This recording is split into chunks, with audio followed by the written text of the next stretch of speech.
ce rythme.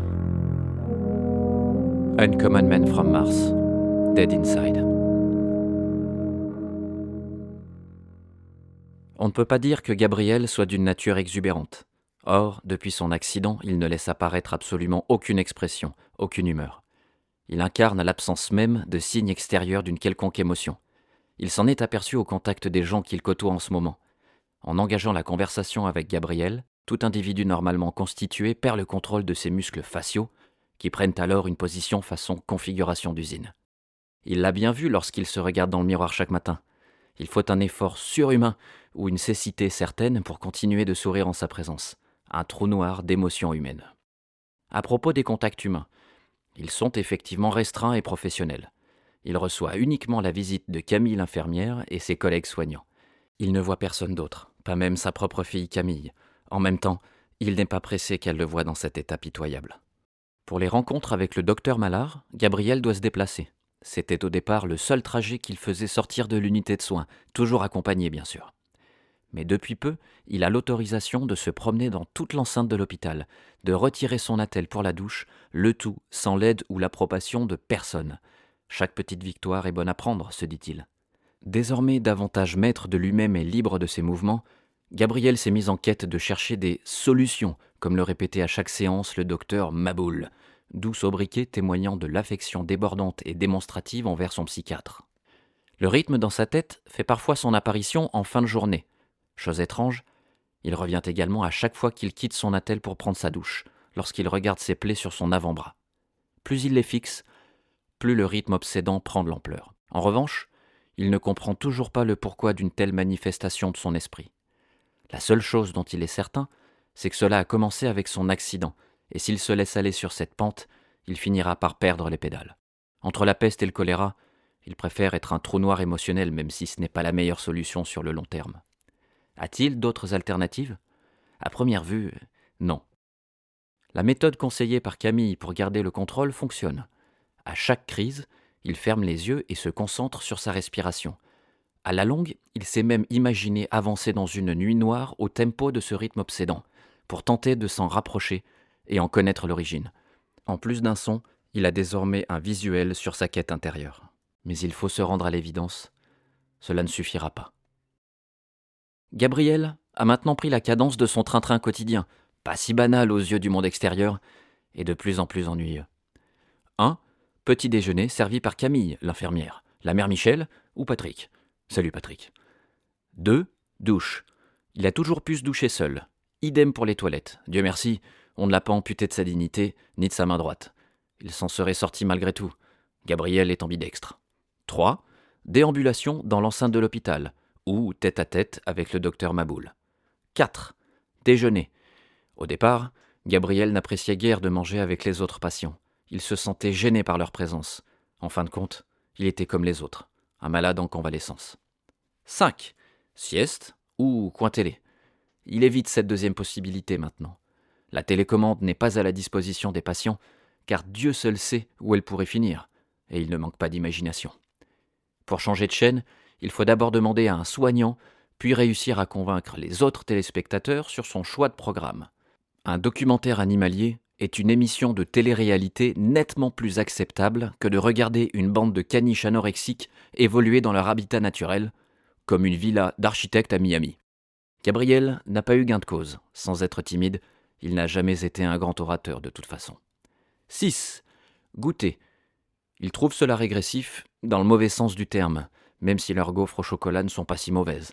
Si l'envie lui prend, il fait même une dernière promenade dehors avant le coucher du soleil. 7. Fin de journée. C'est le moment où l'activité est proche de zéro pour Gabriel. On ne peut plus entreprendre quoi que ce soit, il faut être dans sa chambre. 8. Dîner. 9. Une nuit de sommeil, avec des souvenirs de l'accident, parfois. Et le rythme obsédant, souvent. 10. Revenir à l'étape 1. Comme prévu, on lui a réduit ses doses de médicaments, jusqu'à ne plus en avoir du tout. En effet, son état s'améliore de jour en jour, aux yeux des soignants. Même s'il reste toujours aussi avare sur toute forme d'expression, Gabriel donne l'impression d'être déterminé à s'en sortir. Pour lui, en revanche, rien n'a vraiment changé. Certes, Il arrive maintenant à gérer ses crises grâce au conseil de Camille l'infirmière, mais il s'agit d'une solution aux conséquences, pas à la cause.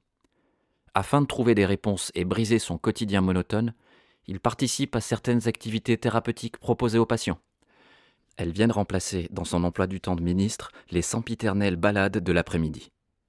Il cherche des solutions dans la confection de semis, le yoga et la peinture. Il n'a eu jusqu'à présent aucune révélation ni trouvé de réponse. Il est toutefois capable désormais de peindre son plant de tomate en position du lotus. Plus le temps passe, plus il appréhende la rencontre avec sa fille.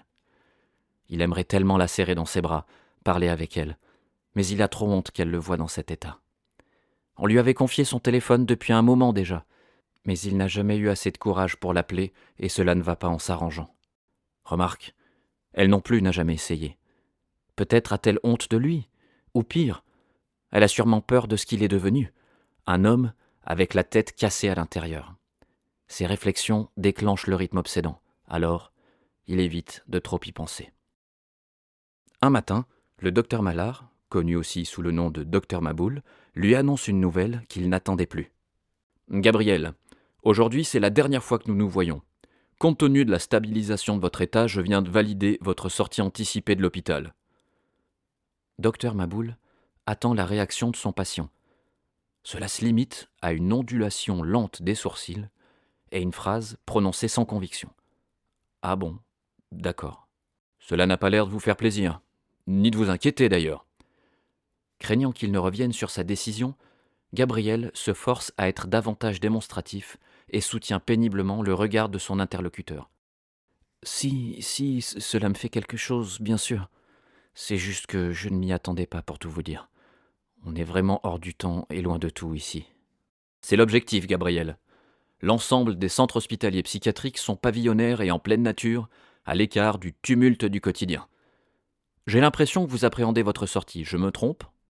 Gabriel baisse la tête et fixe son bras droit encore meurtri. Même s'il ne voit pas ses cicatrices sous la telle, le rythme obsédant fait à nouveau son apparition. Il lui a fallu tous les efforts du monde pour occulter ce bruit imaginaire qu'il est le seul à entendre dans la pièce. Il fixe à présent le mur devant lui afin de se concentrer sur autre chose. Aussi expressif qu'une voix synthétique, il répond « Non, vous avez raison. Cela doit être ça. » « Est-ce que quelqu'un vous attend à votre sortie de l'hôpital ? » C'est compliqué. Le docteur consulte le dossier de son patient et reprend la parole. « Et votre fille, vous comptez la revoir ? » J'aimerais bien, oui, mais je ne sais pas si c'est réciproque. Que va-t-elle penser de moi ? Prenez votre courage à deux mains et appelez-la avant de sortir définitivement dans 2 jours. Vous verrez bien. Mais de quoi il se mêle, le docteur Maboul ? Même s'il ne supporte pas la manière dont il l'a exprimé, ce bougre a entièrement raison. Il faut que Gabriel sache. Sans être un fonceur dans l'âme, il n'est pas non plus un procrastineur professionnel. Pourtant, à la sortie de son dernier entretien avec le médecin, il prend le chemin le plus long pour aller jusqu'à sa chambre. Avec le beau temps d'aujourd'hui, il s'est trouvé un prétexte implacable pour effectuer une grande promenade dans l'enceinte de l'hôpital. La configuration des lieux l'a surpris lors de sa première balade il y a quelque temps. Des bâtiments de 2 étages tout au plus, répartis sur plusieurs dizaines d'hectares en pleine nature. C'est loin d'être désagréable, au contraire. Les bâtiments historiques restaurés style art déco se mélangent avec des plus modernes accueillant les unités de soins. Les espaces verts attenants sont régulièrement entretenus avec autant de minutie et de précision qu'un jardin à l'anglaise. Au milieu de ces édifices répartis en épis de blé, il y a une sorte de centre de vie. On y trouve une bibliothèque, un petit gymnase et même un tabac-presse sans tabac. Gabriel trouve beaucoup de similitudes avec un village de vacances. Forfait all-inclusive, un staff à disposition et des animations. Cependant, on ne raconte pas son dernier séjour à ses amis, ses collègues de travail ou sa fille. Et pourquoi pas ? Après tout, il a été blessé à la suite d'un accident de voiture. Que pourrait-elle lui reprocher ? Il n'est pas à l'origine de l'accident. Il a été blessé lui aussi. Pas autant que le chauffeur à l'origine du carambolage, certes. Ce dernier ressemblait à un pantin empourpré avachi contre un arbre dont on aurait coupé les fils. Être soigné en hôpital psychiatrique pour un accident de voiture, ce n'est pas banal. Gabriel a des plaies sur le dos de la main droite et un poignet abîmé. C'est peu cher payé pour un tel crash, il en a bien conscience. Ces véritables blessures, si on peut les appeler ainsi, sont invisibles. Pourtant, elle laisse des traces. Il est ici pour y remédier, sa fille comprendra. C'est décidé, il l'appellera dès son retour dans sa chambre. En arpentant le sentier longeant les clôtures du parc, il construit un argumentaire afin de répondre le plus clairement possible à toutes les interrogations auxquelles il pourrait avoir droit. Il ne demandera pas non plus pourquoi il n'a eu aucune visite de sa part. Si la conversation venait à se faire gênante par de longs silences, il la relancerait avec des sujets bateaux. Parler du beau temps, trop flagrant. Il lui racontera qu'une infirmière a le même prénom qu'elle, par exemple. Gonflé à bloc, en apparence à peine plus énergique qu'à l'accoutumée, il entre dans l'unité de soins et se dirige dans sa chambre sans prêter attention au reste du monde. Il saisit son téléphone, compose le numéro de sa fille. Une sonnerie, puis deux, puis trois. Il commence à douter. Un monologue sur messagerie clair et concis sera sûrement mieux. Plus de sonnerie. À la place du répondeur, il entend cette voix qu'il connaît tant, mais qu'il avait oubliée un court moment de sa vie. « Allô ? Camille ? C'est toi, ma chérie ? Papa ?» La voix de Camille est faible, comme quelqu'un qui prend un appel embarrassant en public. Les jambes de Gabriel ne peuvent plus le tenir. Il s'assied lourdement sur son lit. « Je suis tellement content de t'entendre. Tu vas bien ? Oui, ça peut aller. » Il veut lui dire tellement de choses. Les mots se bousculent sur la courte distance entre son cerveau et sa bouche. Pas de chance, la route est fermée. Il l'entend respirer de manière irrégulière, trahissant chez elle des sanglots contenus. Camille reprend la parole fébrilement. « Papa, je ne peux pas te parler trop longtemps. Oui, pardon ma grande, je ne voulais pas te déranger. Je raccroche si tu préfères. » Non, c'est bon, t'inquiète. Un premier silence malaisant s'installe. Gabriel comprend qu'il doit rapidement reprendre la parole. Je suis tellement désolé pour ce qui s'est passé, ce que tu as vécu. J'ai eu très peur, tu sais.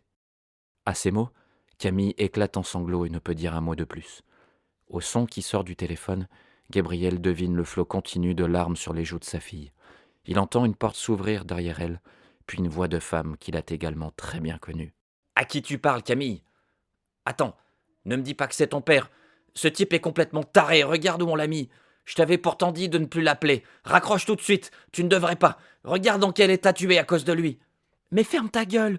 Fous-moi la paix, putain de merde. C'est déjà assez compliqué comme ça. Laisse-moi, je te dis. » Gabriel n'a jamais entendu quelqu'un avec autant de rage et de tristesse dans la voix, encore moins sa propre fille. La suite des échanges est inaudible. Témoin impuissant, il regrette de l'avoir mise dans cet état. Il ne raccroche pas et profite de ce moment d'échange houleux entre Camille et sa mère pour se concentrer sur sa respiration. Son rythme obsédant revient à grands pas pour lui cogner les tympans. Un claquement de porte entendu au travers du haut-parleur a fait sortir brusquement Gabriel de son introspection. Toujours en sanglots, Camille semble marcher énergiquement et s'adresse à son père comme si son temps était compté. « Papa, je veux juste que tu guérisses, que tout soit comme avant, que tu sois comme avant. » La ligne coupe brusquement, la conversation également. Les derniers mots de sa fille ont pénétré son cœur et son âme comme jamais auparavant. Abasourdi, Gabriel reste allongé sur son lit et fixe le plafonnier de sa chambre. Ce dernier échange a fini de l'achever. Gabriel a l'impression de s'effondrer sur lui-même, comme une étoile en fin de vie, le trou noir émotionnel. Qui plus est, le rythme obsédant n'a pas cessé depuis tout à l'heure. Il varie en intensité, mais ne s'est jamais arrêté. Dès qu'il rouvre les yeux, le tambour infernal dans sa caboche revient tout doucement, mais sûrement. Heureusement que Camille, l'infirmière, lui a donné un tuyau. Il ne sait pas comment il aurait fait sans. Curieux hasard tout de même, une infirmière a le même prénom que sa fille. Quand il y pense, ce n'est pas leur seul point commun. Chacune à sa manière a donné une partie de la clé pour le sortir de la panade. Il avait déjà un outil pour continuer d'avancer en pleine tempête, il a désormais un cap pour sa course en solitaire. Cette image lui plaît bien et l'apaise. Il peut à nouveau penser normalement. Chaque petite victoire est bonne à prendre. Comprendre ce que signifie ce bruit imaginaire est la meilleure des pistes à suivre. Il y a bien quelque chose, ou quelqu'un, à l'origine de ce son lointain. En revanche, fini les conneries et l'autothérapie. Un psychologue ou autre professionnel de santé mentale sera plus efficace. Cela ne l'enchante guère, mais il doit s'en sortir. Pour Camille. On toque à la porte. Gabriel regarde son téléphone. Déjà l'heure du dîner. Il a la bonne surprise d'apercevoir Camille, l'infirmière, sur le seuil de la porte. Il ne la voit jamais le soir d'habitude. Cela tombe bien, il a des choses à lui dire pour une fois. Je sors dans 2 jours. Docteur Mallard a reculé ma date de sortie initiale. « C'est une excellente nouvelle, Gabriel, répond-elle enjouée en posant le plateau sur la table. Vous allez pouvoir retrouver votre fille ? Pas tout de suite, mais je l'ai appelée cet après-midi. Elle m'a demandé de tout mettre en œuvre pour guérir. Je compte me faire accompagner d'un psychologue une fois sorti d'ici. C'est une sage décision. Volontaire comme vous êtes, vous y arriverez. On vous communiquera des coordonnées de professionnels. En revanche, si vous me permettez une remarque, il va falloir vous montrer davantage expansif pour qu'on puisse vous aider efficacement. Elle le fixe dans les yeux tout en souriant, comme pour illustrer son propos. Gabriel rétorque : c'est promis, on n'est pas sorti des ronces, mais il y a du travail. Le visage de Gabriel est toujours aussi inexpressif, mais une fois n'est pas coutume, sa voix a du relief. J'imagine que vous avez hâte de partir d'ici, mais si vous pouvez patienter jusqu'en début d'après-midi, le jour de votre départ, il y a un groupe de musique brésilienne qui vient jouer sur la place devant le gymnase. Ça va être chouette. Ce sera l'occasion pour moi de vous remettre les numéros de téléphone des cabinets de psychologie. C'est d'accord, Camille. Je voulais aussi vous dire... Oui ? Vous avez le même prénom que ma fille. Ça alors, quelle coïncidence ! Vous devriez en croiser plus souvent, ça vous réussit, on dirait.